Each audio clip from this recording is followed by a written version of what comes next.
Hi, coaches. My name is Phil Milbrath, special teams coordinator and the running backs coach at Michigan Technological University. First of all, thanks guys for having me on here. It's great to get an opportunity to talk a little bit of football with the coaches in Michigan. I grew up in Michigan, actually, down in Norway, down in the UP, right on the Michigan-Wisconsin border.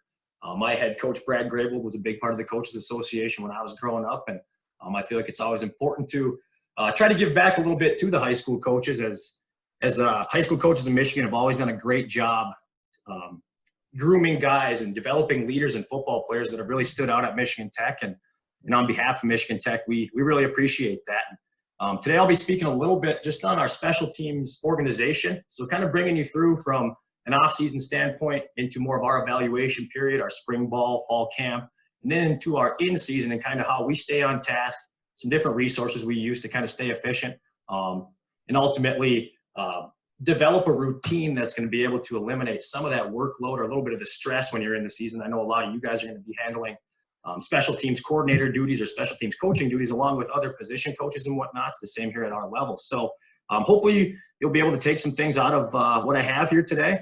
As you can see, my email address listed there, pmmilbrath@mtu.edu. My Twitter handle right below that at Philbrath. And before we get going really here, I will mention that at any point you guys can reach out to me.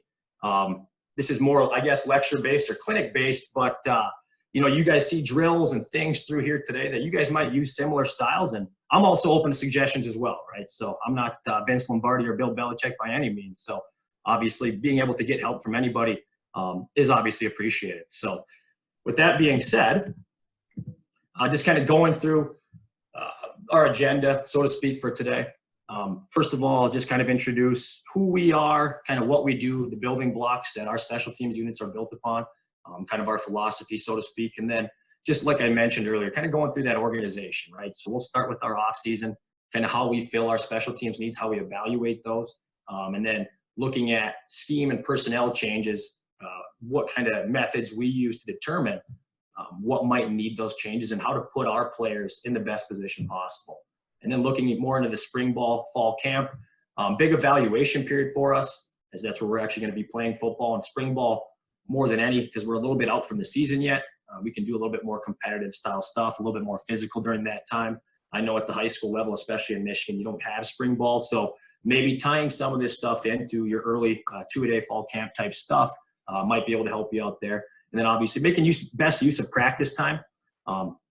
You only get so many hours in a week to go to practice, and it's important to be efficient and be able to, get the most out of, in our case, the 10 to 15 minutes you're going to get during that practice to make sure you can get good evaluation on guys. And then moving into our in-season, scouting, game planning, the differences there, how we do it to kind of stay in a routine and on task. And then, like I mentioned at the bottom, and I'll say this a lot today, developing routine to stay on task, in my opinion, is the most important thing, or at least it is for me.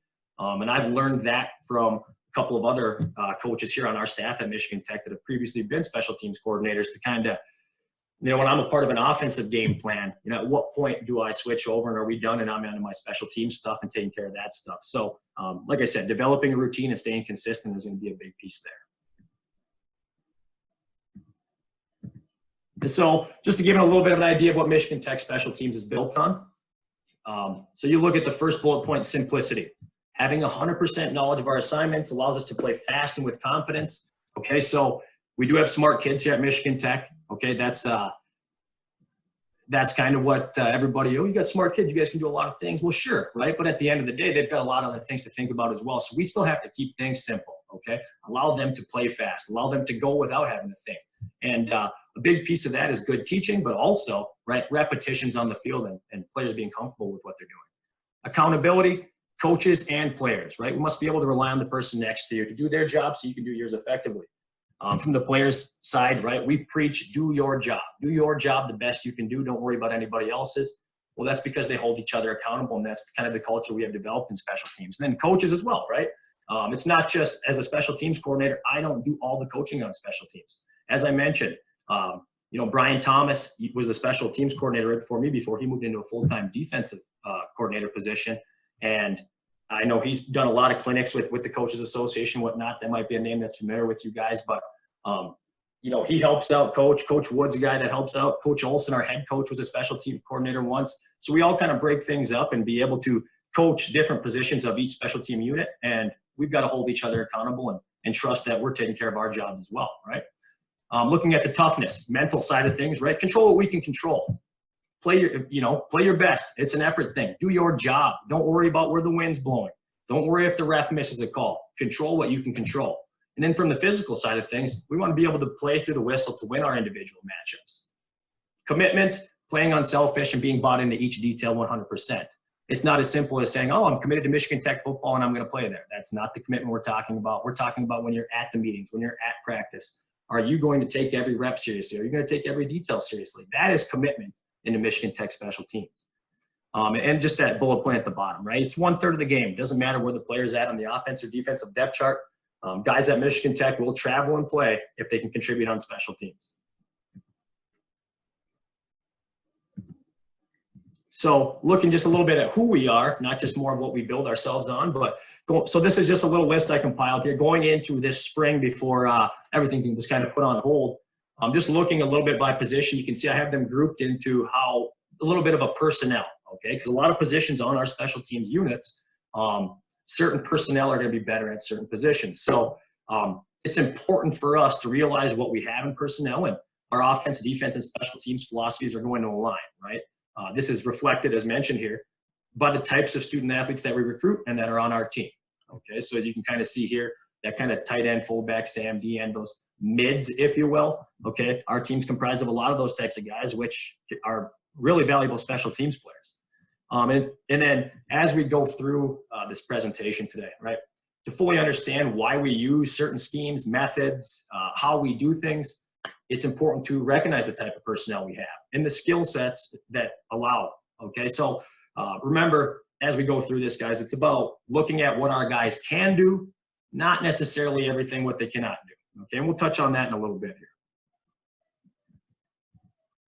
So when we get to our off season, we got to evaluate and make sure that everything we went through the past fall was smooth, wasn't smooth. What was the reason behind everything? Why do we need to change things? Do we have people out of position?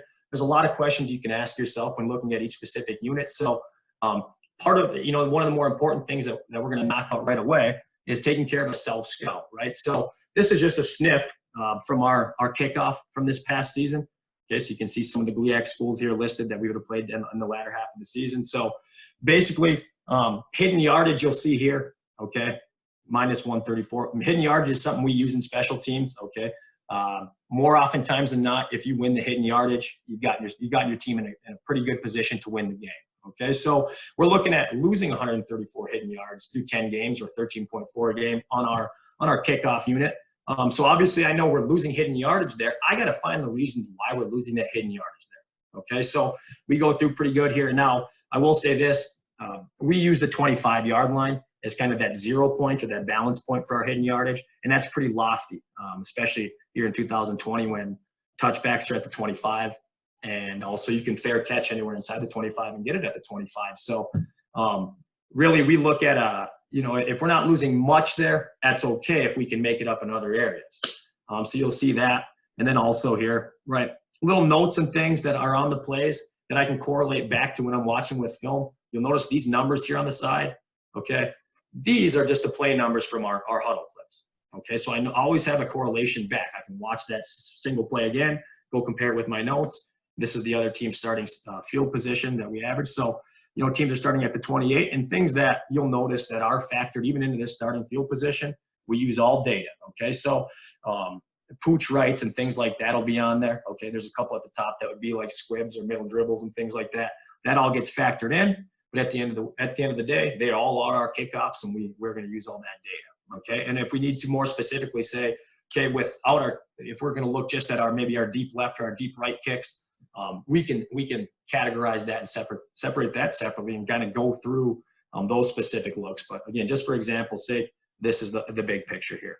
And then, when I'll go through and look tackles by position, right, how we label our guys on our unit. Right, as we look here, and I see the most tackles, maybe the 10s make 7, right, the 8 made 5, the 1 made 0. So you look through, and within our scheme, we understand what the players' roles are and what they're trying to do, who's fitting, spilling, folding, and all that kind of stuff. So we understand who should be making most of those tackles. But this, again, it gives you an idea, okay, if the guy making the plays, okay, what positions they're coming from. Do we need to take a guy that was making plays out of a position that we don't really need to make plays or didn't expect to make plays and move him into a position that he's going to be more of that focal point? Maybe he's a guy that's the first guy down on the kickoff and things like that. So self-scouting, like I said, and then using that film to kind of go back and forth is a good way to make sure, or at least look into each scheme and kind of get an evaluation and realize if you need to change anything up or move players around.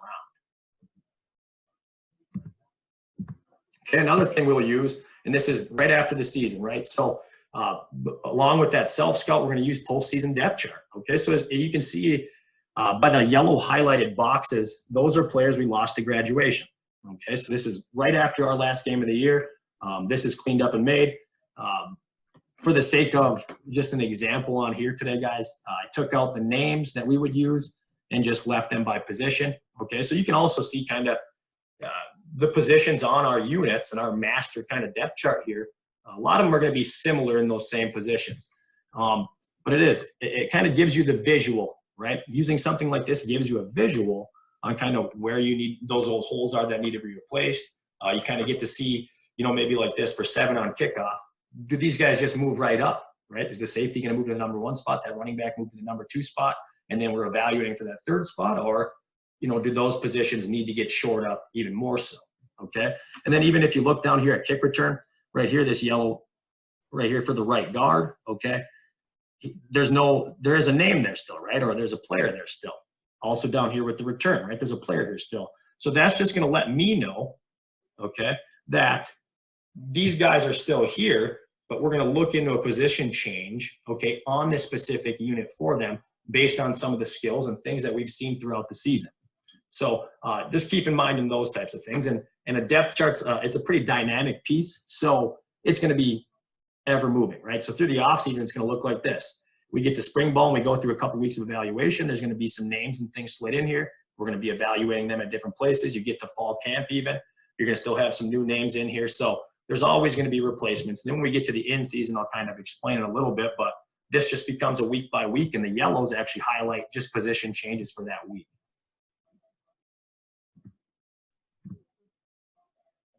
Okay, and then another thing we use is just a player evaluation. So before we get into the spring, we want to know what capabilities our guys have and then where they might fit in our 4 main units. Okay, so again, for confidentiality's sake, I took the names out and just gave you an example here, but it's important to understand as a special teams coordinator how each individual can contribute to those special teams regardless of position. Okay, so for instance, I'm the running backs coach, but if I only knew the strengths, weaknesses, and the abilities of just running backs, I would be a really bad special teams coordinator, right? So it's important for me to not only kind of keep an eye on everything, watch a lot of film on every guy, but also take input from those position coaches. They're the ones who get to work the most closely with each individual. They're going to be the guys that let you know how this guy plays in space without you being able to see it on film. Maybe they're tackling. Are they a physical guy that's going to get up to somebody to block? If I were to sit and act like I know everything and I've been able to make a full evaluation without anybody's help, again, I'm a bad special teams coordinator at that point, okay? Again, I mentioned at the beginning, I'm not Vince Lombardi or Bill Belichick. Using other people's help is a big piece of how I can be successful. And then I will say this, is kind of as you're looking at this, evaluations are based upon what we've been able to see in practice or game situations here at Michigan Tech at the Division II college level. We're not using what we've seen from their high school film and things like that. So I'll touch that here, right? So as you go down this list, everybody's kind of slotted different, and you'll see that I should mention this. So once the position coaches and I go through things and kind of get a little bit of a rough evaluation, the head coach, so Coach Olson and I, will actually meet and go through every single player on our roster that we have kind of slotted as a special teams guy or capable of playing special teams. And in our case, that is basically everybody with the exception of our offensive line and interior defensive linemen. And even that's an exception. Some of our interior defensive linemen are athletic enough that we use them on some of our special teams as well. So looking just kind of at it, right? Strength, as I mentioned, right? Weakness, punt, and then we go through the positions. But we want to focus, guys, on this part, right? Weaknesses have to be met and labeled, just so you have an understanding of each player. But what we're trying to take advantage of are these strengths, right? So as we go through the evaluation, I see that, player 3, right? He's fast, he's versatile, he's relentless, but he's a littler guy, and he's got some trouble with assignments and things like that. And chances are it's because he's a young player, maybe a redshirt freshman. So where is he going to be valuable to us on these special teams, where he's in a position where there's not a whole lot of figuring anything out, but more of just go be a football player, right? So we've got him in position slated for that, right? He's a bullet on our punt, right? A return on the kick return. So you can kind of see it like that, right? Now, the other thing is you see a player like player 6, spring 2020 evaluation, okay? So that would have been someone that may have been incoming freshman of 2019, and we used and he was redshirted through the year. And we haven't got a real evaluation at our level doing the drills at full speed where they are going to be competing for a spot on that depth chart. That's a note that we make right here, because I'm not going to make an unfair evaluation and put that on paper without actually going through that process and making sure that we've given them a fair chance, right? Player 7 and 8, you see blank spots. I'll tell you right now, they're quarterbacks, okay? So I forgot to mention the quarterbacks, with the exception of this last year, our punter was our quarterback. So we were able to do that, but most of the times our quarterbacks aren't going to be doing much for special teams, just kind of maybe some holding duties and things like that.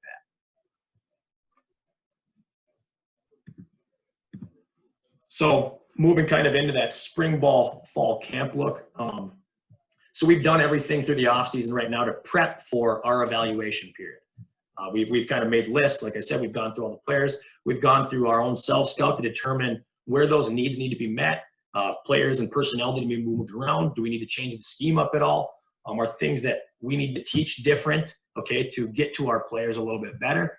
So that we've done all that prepping to get to this point, right? It's important time, like I said, for evaluation, and even for not evaluation purposes, but for some of the older guys that we know are capable and we trust on special teams, improving and refining the skills and fundamentals that allow for the guys to be successful. So as I'll go through some practice clips here in a little bit, but you'll kind of see that we're a lot of competition in the spring, okay? Drills that can be used for multiple special teams, finding guys that just want to be football players, but also you'll see that we'll do things within our scheme, not necessarily practice the scheme, but do things within our scheme to refine those fundamentals.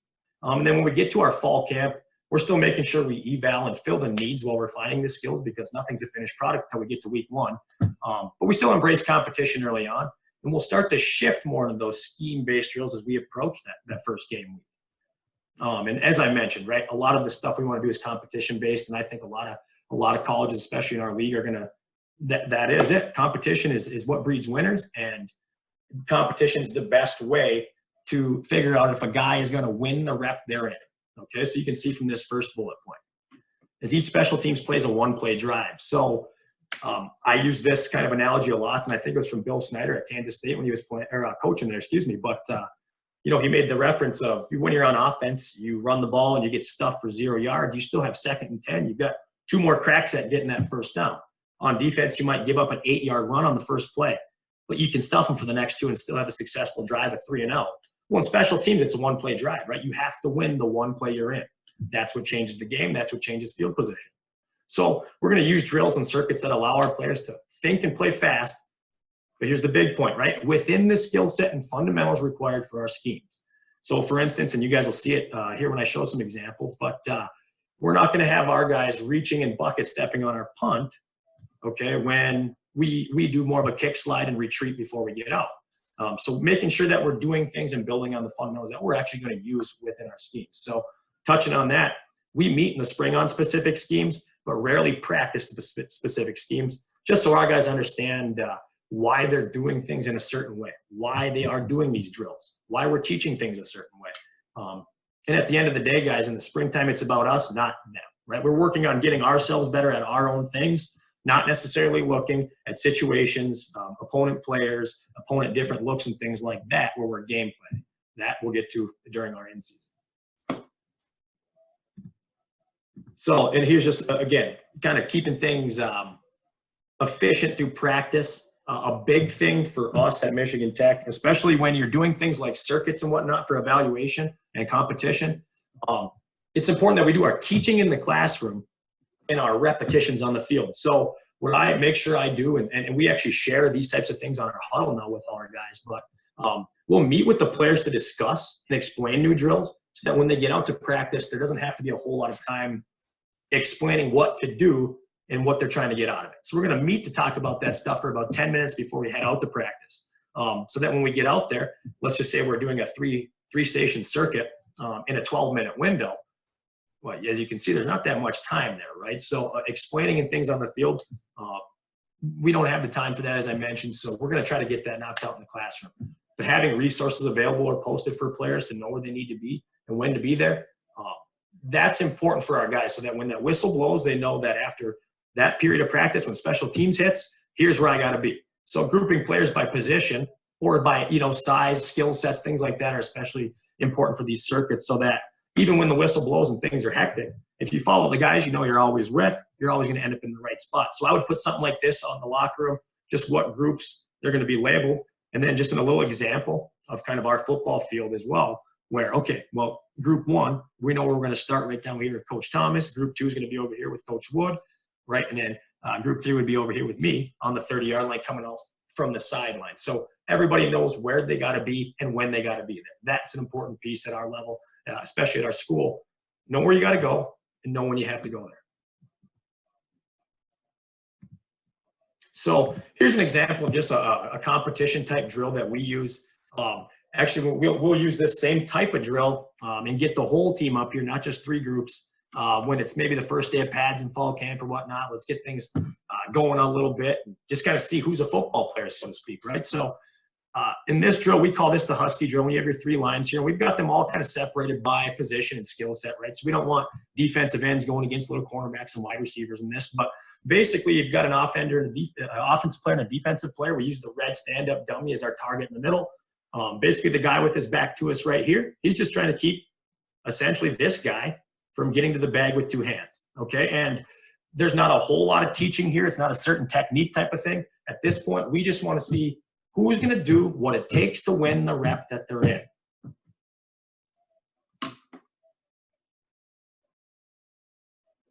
Right, and I will mention this, right, as you can tell, there's a lot of standing around here, okay? So like I said, this is more of, get the guys juiced up, that kind of thing. First time in the practice, as you can see, this is from the spring. You see all the snow in the background up here at Michigan Tech. This is from the spring. So this is probably that first Saturday, that first day we got to have the shells on. It's time to light the guys up a little bit and set the tone for practice. But like I said, also a good evaluation piece. You'll notice that, like I said, the 3 groups, there's also on the other side of the field, another 3 groups going through that same drill, cameras on both sides so that we can go take a look afterwards and make evaluation on it.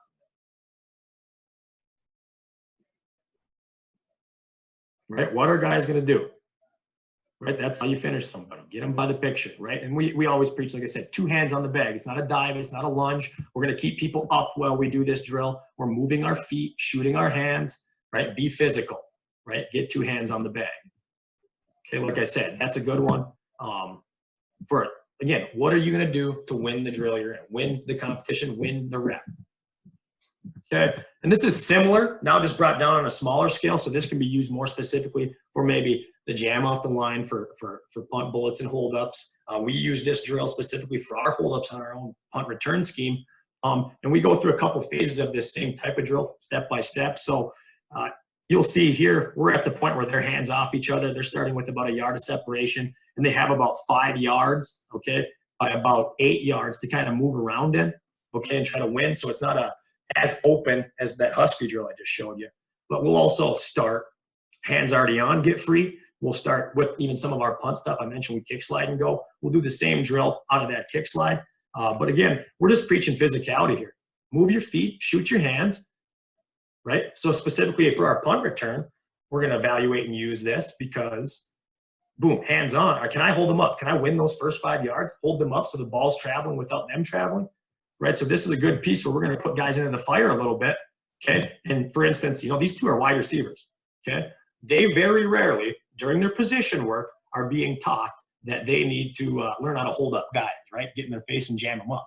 So we teach that a little bit, and this is something we would instruct during one of our meetings, kind of going into it. Here's what we're kind of teaching. Here's the focal points. But once you get out there, like I said, it's kind of thrown into the fire, and you watch the guys work. And the big thing here is, like I said, between the cones. If you're an offensive guy here, the guy coming off the ball, you just want to stay between the cones and get through in their lanes. And the defenders here are just going to be hands-on, hold up, use your hands, prevent them from getting to this line. Right, so a pretty good job here by number 81. He's a good special teamer for us. So same drill now, okay? Now a little bit bigger bodies, okay? Now a little bit bigger bodies. So now we know they're physical. They play physical. That's their jobs, is to play physical. They know how to use their hands. So I do like watching defensive linemen go through this kind of stuff. And like I mentioned, offensive line is great to see the hands as well too, but we don't use them on special teams, right? So it is good to see guys like this, right, that are taught to use hands, shed, and get rid of people. Right, and a pretty good job here by the defender. Gets him held up, right? Doesn't get his rip all the way through, right? Keeps a low base, keep him moving, stay between the cones, right?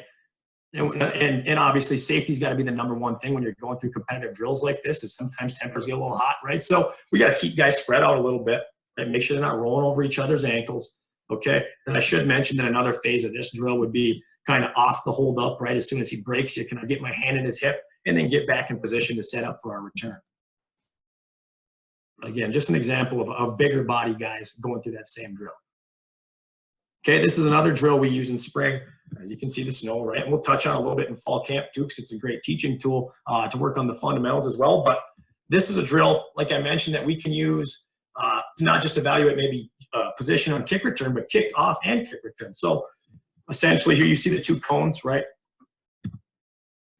We'll get the guys going, okay? So this guy emulates the kick return guy. He's gonna bail, okay? Get around the cone, get to his drop point, get around, okay? Flip his hips, find the guy running down, okay? And get in position to keep him off this second cone, okay? So we always start with a little bit shorter distance, and then we'll work the deep, which I'll show you the clip here in a second. But the big things here, right? We find out guys that are gonna get down on kickoff, be able to avoid, be able to disrupt blocks, get from point A to point B as fast as they can, but also you get to see guys with body control for kick return and front line type drops, right? You get around the cones, how am I going to use these hands? How am I in space, right? If he's way out here and I'm back here, am I going to chase and get beat? Or do I know where the return's going and I can just play it how I should and ride him by, right? So you get a chance to see guys move around in space. And, you know, when all technique breaks down, and I'll show you in this next clip, right? This is a little bit deeper, but you know, when a guy breaks that cushion, right? When a guy breaks that cushion and I can't keep him wide of the cone, when he tries to cross his face back and get to the inside of me, can I flip my hips, get my hands on and keep him running? Right? So again, this drill at distance, sorry about that, guys. This drill at distance is great. Emulates more of that kickoff, kick return, but also, like I said, it gives us two looks. Guys from the kick return side and then guys from the kickoff side.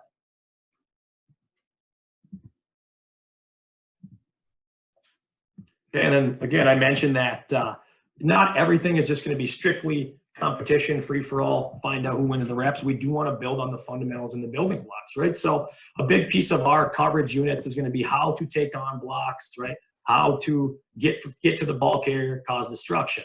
Well, in this case, we have just a couple lines here going through some of our circuits, and what they're going to be working at this first level is just kind of popping off a block, and then they're going to get to that button press or shock and shed type at the second level and get to the return.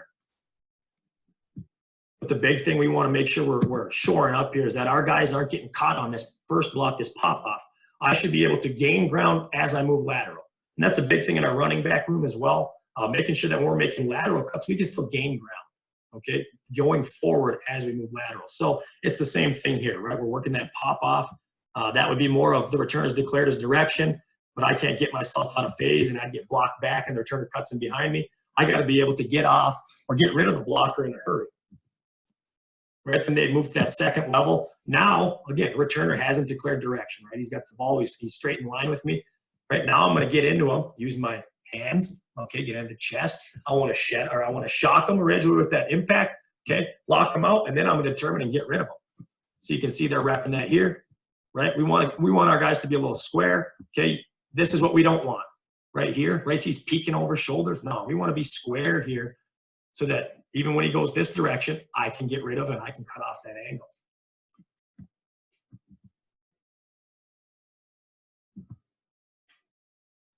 Right, so we'll start usually by having everybody go the same direction, and as we get through this drill eventually, as you can see, we spaced everybody out 10 yards. Now it's up to the returner what direction they want to go, so that these guys can't cheat. But again, not just a competition-based drill, but again, an evaluation, and not only just an evaluation, but again, building on those fundamentals, the things that are going to make us successful, the little pieces, the little building blocks that are going to be part of the big picture for the kickoff or the punt cover unit to be successful. Okay, another evaluation when we use it to get a little bit of competition here is, right, so this is just a simple drill. We've got cones set up. So these guys would be 2 return type guys, blockers. Then you have 2 guys running down the cover with the returner. Okay, I like using this for the returner because we keep it in a pretty small area. He's got to read blocks. He's got to be able to get through to the other side. So what we do is we'll just have a coach or an extra player throw the ball down. Okay, whistle blows. These guys will bail around their cones and then fight to get themselves in position to make the blocks. Okay, this is it's a good drill because it's not a perfect picture. A lot of guys or a lot of drills I've seen would be more of your like kick out. I've got 2 guys running down from the same side, right? And I'm working to kick out, and the returner's got to hug and stay in. Well, in this case, right, it's a little bit more critical thinking, if you will, or reaction, if you will. Right, you don't know where they're going to get blocked exactly yet. That's yet to be determined until you have the ball in your hands and your guys get in position. So not only do you get a chance to see kickoff guys run down, destruct blocks, make their way to the football, play in space a little bit, return guys bail out, get into contact, right, run feet, get guys by.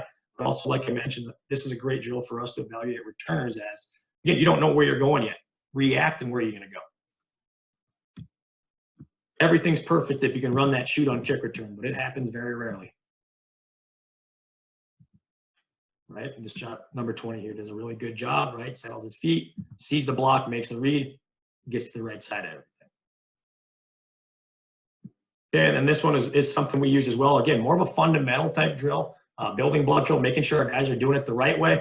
So this drill we use, you can see we just kind of have an extra GA out here running around as our returner here. Normally that would be me, but I get tired doing this. So what we have here is we've got guys running, okay? So the guy on the right in this picture, okay, is actually going to be the guy that's running down on the cover unit to the ball carrier, right? They are taught to run at the ball carrier, stop the ball carrier, knowing he's going to move, but stop the ball carrier. The guy on his inside or his left, all right? The guy on his inside or his left is actually the member of the return unit. So right now he's out of phase, right? We know we want to bring the return this way, back to the end zone here. Okay, and they're out of phase. They start out of phase. And what we're going to use here is just kind of pester them, make them think that I'm going to keep them to my outside here and run the return back this way. And as he keeps fighting across, we are just going to use a method that we just float behind here and use our hands to wall them off as our returner goes by. Not only does this preach good technique and what we want to do, but it also teaches our guys to keep their shoulders out of it, especially in that questionable area where you can get called for blocks in the back. How many times do you watch college football or professional football and you see a lot of big returns brought back by blocking the backs and people throwing their hands up in the air like I didn't put my hands on them? That actually could be the worst thing they could do because they're showing they're not using their hands. They just went in with the shoulder, right? And most of the time the guy with his hands up is guilty. So what we're trying to teach our guys here is get in phase, okay? Get your inside hand on his hip, outside hand up to his upper body, okay? And keep them walled off to let the return run by it, not necessarily deep cleat, okay? We don't want to take deep ones. Another thing that's going to help us be successful in special teams is not beating ourselves. Okay, so moving a little bit more into our in-season and how we're going to stay organized when it kind of gets pretty hectic. So we're moving more away from the broad competitive drills, the building block fundamentals, so to speak, and more into specific needs for each unit for the weekly game plan. As mentioned, right, spring and fall camp are more about us. The in-season brings the them into the equation, so to speak. Okay, so scouting, we're worried about them, right? Scouting is them. What do they do? Who are their key personnel? What schemes do they use for each unit? Are they consistent with those schemes? What kind of wrinkles do they use? Okay, what do we have to prepare for? Then you're looking at the game planning part of that. Once we do our scouting, we turn to us. Okay, whether that's changes to the depth chart from the previous week, what plays or schemes we're going to carry into each specific week. to take advantage of the opponent. I'll have written here, less is more. You'll also find that our offensive philosophy is also pretty similar. The less is more, meaning we may have 4 different kick returns, but we're not taking all 4 into each week. We may only take 2 by what the opponent's going to give us. Okay, so if you haven't caught it up to this point with limited practice time, right, you don't have time to rep 4 or 5 different kick returns. You got to make sure you're going to be good at the ones you are going to carry. And then also looking some more in the game planning notes, right? Noticeable situations, personnel to take advantage of or stay away from, okay?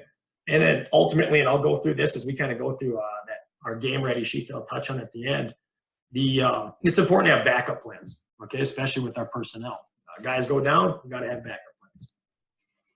So looking a little bit at scouting, again, develop a routine. This is going to save headaches in the middle of the season when time is crunched. Not only when time is crunched, but when things maybe get a little hectic and maybe you have an off-field issue or a grade issue or somebody didn't show up to a meeting or practice, well, that's a little bit extra stress added to things. Well, having a routine is going to kind of help you stay level through that, okay? Now, thankfully for me, okay, our GAs and assistants already have the film broken down and categorized before each week starts. And depending on what school you're at, you may have extra people to do that kind of thing, but it may be you as a special teams coordinator kind of have your hand on it. But it is important that you kind of have a good breakdown in categories, so you know you don't have to look through every single play to find what you're looking for. You kind of have an earmark. That's going to help you save time as well. And then once it's already broken down, I start looking. The first thing I'm going to do before I even watch any other film is identify the opponent's special teams key personnel.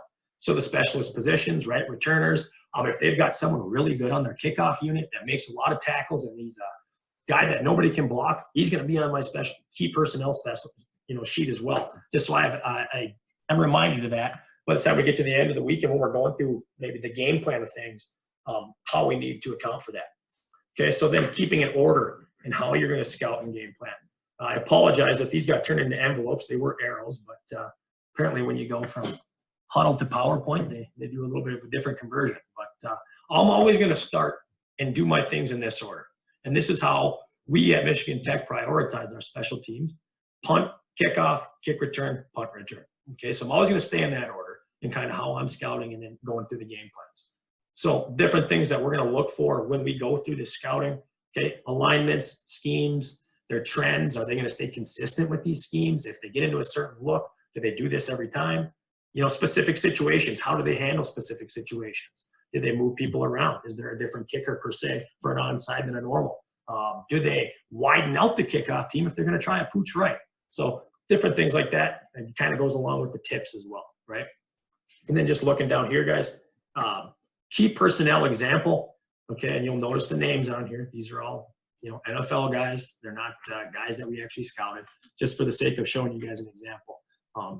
So I would have something like this in our personnel examples or our key personnel, Tom Tupa's a punter. I'd have the punter, the place kicker, the kickoff, got them by number so our guys know, and then when I'm watching film, I know. And then just some little notes about them, whether that's looking up their stats for the year, just observations like hang time. That's not something that's measured in the statistics at the end of the game. So that's literally from, I'll get into the film and we make the end of the notes, come add this after.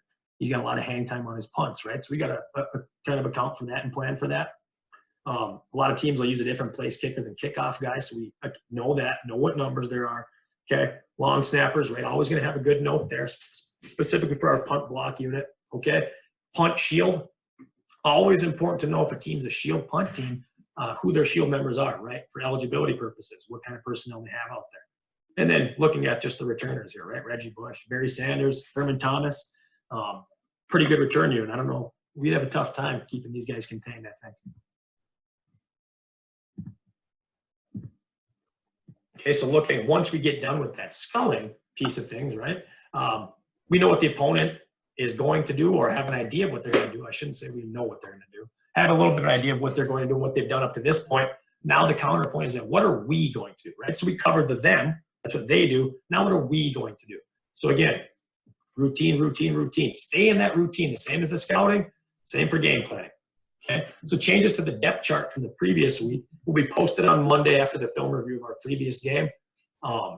that's going through, and we go through corrections, and actually we watch the film of the previous game with our guys on Monday. So they'll get grade sheets and look at it and know kind of what they have to get better at, where mistakes were made, where great plays were made. Those get highlighted even more so than mistakes. But we'll have those changes posted on Monday so that guys know that for the whole week as we go through all of our meetings and practices. And in order to avoid overload, as a staff, we game plan punt and kickoff on Monday to install it for Tuesday's practice and Tuesday's meeting. And then we game plan kick return and punt return on Tuesday to install for Wednesday. So we're a day ahead, but you'll find that never are we going to sit down and game plan this stuff all four at once. Again, time crunch, right? All of us on our staff and at the high school level specifically, you guys have more than just one duty being a special teams coordinator, right? So your time has got to be tied up and divvied up and put different places and at different priorities. So in order to avoid that overload or maybe even lack of focus or miss something, right, it's better to kind of break it up. It's kind of like what you were taught going through college. When you're prepping for a test, you don't want to cram it all at one time. That's how you miss out on a lot of things. You kind of do it gradually and steady so that you can retain that information. So just looking a little bit at what our schedule would look like, going into Tuesday then. Punt and kickoff team install and game plan. So then a big piece for us that we use for organization and kind of going back to the efficiency of practice, right? Our GAs actually meet with our scout punt returning, scout kick return units while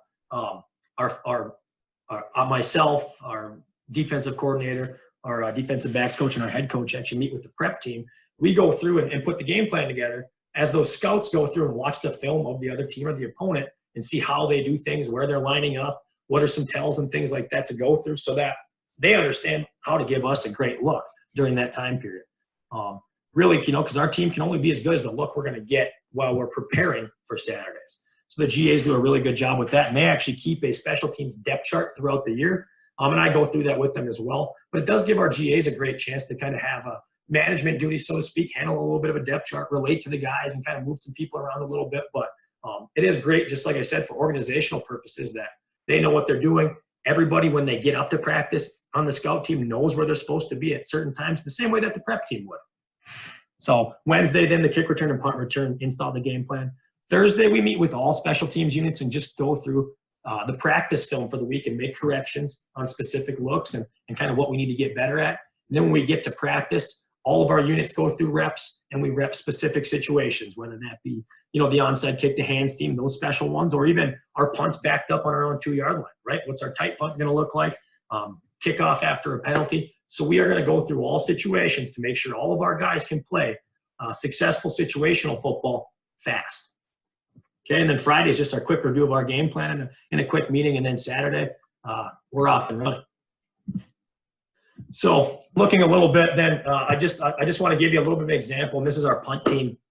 This is going against Hillsdale College, and what we've done, just kind of going through, is going to look just a scout look, right? So this is actually going to be from the year before, the looks they gave us, and how we take these types of looks, game plan them, and bring them into practice, and how we're going to practice to prep for these looks. So, for our punt team specifically, it's important that we go through and find clips with teams' punt returns or punt blocks against similar alignments. Teams that are going to run a big spread shield, the punt return and punt units are not going to line up the same as they would against our pro-style spread punt. So we got to make sure we find similar looks when we're watching film. In this case, right, we played Hillsdale in the first game of the year last year, so you do a little bit more. You look into little things a little bit more. I actually went back in the last 2, maybe 3 years before just to look at every look that Hillsdale's ever thrown at our style of punt. But those are the types of things we would go through in a scout meeting, right? We're looking at this, not just film against our guys, but against other opponents, right, that are going to give us similar looks. But going through these types of things, we know, right, just by gathering, okay, Hillsdale, they're going to line up and they're going to be overloaded one side or the other, where we're going to send our guys, what we want to do when we game plan. We understand that guys are going to drop and cover in different areas and how they do things. They want to get a double team out on our bullets. So we understand that kind of stuff so that we've got to take that type of thing into practice for the week and make sure we're repping these similar looks. Now, it's important for our punt team to know, even when they drop out and who's dropping, because we don't want our guys, as soon as their responsibility bails, to start going. They have to maintain their kicks, be part of the wall to get ready for twists, loops, exchanges, anything like that. So it is important that like I said, they see this stuff on film, okay, and they can take that to practice when they see similar looks. Right, so you can see our guys kick and get out and then spread the umbrella. Okay, good job here by our bullet, making sure that a fair catch is made. Okay, so again, same game. Now they're in a little bit different look. Okay, so we're going to find every look that the opponent's going to get into, okay, and what they do out of each specific look. Right, so here now they're running an overload the other way. They kind of guys got stemming around, stacking around. Okay, communication is key, right? So even when we're going through practice, the ball can't even be snapped till I hear the right communication. That is first and foremost, communication, and that's on any unit. Know your responsibilities, make sure the guy next to you. Okay, and that all kind of goes back to what our special teams unit, or our full special teams is built upon. Right, so here you see more drop out from the same guys dropping out from a different look. Okay, but we know that they're going to do this type of stuff, so we can prep for it.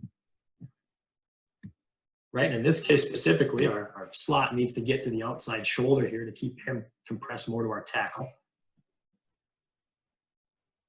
But by being able to go through these looks, guys, again, that go through in the scouting, then we make a game plan for this look, okay, and then we bring that to practice. Now this clip's actually taken from the spring, as you can see here, right? I call it spring because the sun's shining, but you guys might call it winter, all right? Now, when we get into like the game weeks and we're prepping, we still will break up into half lines like this, especially for a look like maybe Hillsdale was giving us, right, where they're going to be running some twists and loops and guys dropping out, okay?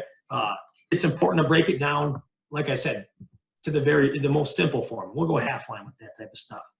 Half line so they get good looks at it, right? They can kind of walk through it more of a little leisure pace to kind of see where they're going to be, who's coming, what to expect when they're in certain alignments. Okay, so we'll break it down into that. One more rep here doing that same. Okay, and then when we get, we'll get together then as a full unit. So now, right, we're together as the full unit now. Different than maybe spring ball or fall camp where we're actually doing circuits and drills to improve the techniques and fundamentals of these guys. Now we've got to worry about making sure we understand the opponent's scheme and how we're going to combat that. Right, so we'll always go through. It's important for us to rep just protection, right? Make sure our guys get their fits, they get the right kicks in, right? They frame their guys up, right? The kicks away, making sure we execute that. And then the next time through, they will bring a similar look or the same look, kick the ball, and actually cover. Okay, so, we carry 3 deep in our special teams unit. We'll rep all 3 units. And then, we don't protect and cover every single time, right? We don't want these guys gassed out after every single rep. So we do keep that into account as well. So we'll protect for the first rep, then protect and cover on that second rep. Okay, so kind of that should give you a little bit of an idea of how we would take something as simple as the scouting and move it into the game planning and how, a little bit of an example of what special teams portion of practice is going to look like in the season versus what we're doing in spring ball or that evaluation period. And then, so this is going to be an example of what that in-season game ready sheet looks like. So everything we practice, every scenario throughout the week, I'm going to bring this sheet on game day with me. On the backside of this sheet is going to be that master depth chart, along with a bank of extra players that can play multiple positions, so to speak, if all hell breaks loose, right? So I'll always have the calls we're going to use against specific looks. There might be different specific situations that different teams get into, or this may be 5 or 6 items, or instead of A and B, it might be C and D is here for punt return if they're getting to a bunch of different looks. But always going to have this to refer back to. And again, right, you get caught up on the sidelines on game day, and again, coaching different positions and whatnot. This isn't your only responsibility. So you can't be too proud and think you know everything off the top of your head. I think it's always great to have something or a reminder to always get back to. But always having the scenario spelled out in front of you. For instance, here, kick return, right? If they're on the left hash, we would run our sticks or lucky free. If they put the ball in the right hash or middle with their kickoff unit, we will just check it to our sticks return no matter what. So being able to have that there. Also, I'll have the specialists listed on this game ready sheet as well by numbers, not necessarily the names. Our guys don't need to look into all that kind of stuff. This is strictly for me, but important to know if personnel changes, if it's a different punter and a different kicker. Again, importance of the punt shield, right? If these numbers change, are they eligibles or ineligibles? Is anything giving off a tip, right? So knowing the personnel is a big piece, and it's not just me identifying personnel. We've got guys up in the box, and our GAs also help me out with that kind of thing. Okay, so that pretty much sums it up. Like again, just bringing us through basically from the off-season standpoint through our in-season. You know, what types of things we do to kind of stay in a routine and stay organized. And like I said, hopefully some of that stuff you guys can relate to and use. And also, like I mentioned earlier, if some of those drills are things you use, and if some of those things are, you know, maybe you have a variation to it, please reach out to me. Like I said, I'm open to suggestions as well. I'm not too proud to get a little help from you guys. Like I said, I don't know everything. And a lot of you guys have been coaching football for way longer than I have and have forgotten more football than I know. So I'll take any help I can get. And that's always been my thing. And I think if I've ever tried to be a guy that knows it all, I wouldn't be in the position I'm in right now. So I'm very appreciative of everybody else along the way that helps me out. So that's a big piece. And part of the reason why I like doing these types of clinics and football talks is to hopefully help the whole football community out. And I know it's a strong community of football coaches, as we've all been able to see over the past couple months. People, as far as high school coaches, awesome job getting recruits information out in times like this and providing us with guys to take a look at and great communication. But also, like I said, just talking football is a good relief, guys. Getting on to just talk football, not necessarily just the recruiting piece of things, but actually getting into ball. That's, I think, what we all kind of signed up for. So, again, it's been an honor to be able to do this for you guys, and hopefully you've been able to get something out of it. If there's ever any questions, like I said, my contact information is at the front of this presentation. But if you know any other Michigan Tech coaches and whatnot, reach out to them as well. Our staff's always open to helping out high school coaches and even bringing you guys up to campus and going through film and things with you. All that, we're always open to it, like I mentioned. So thanks again, guys. I appreciate it.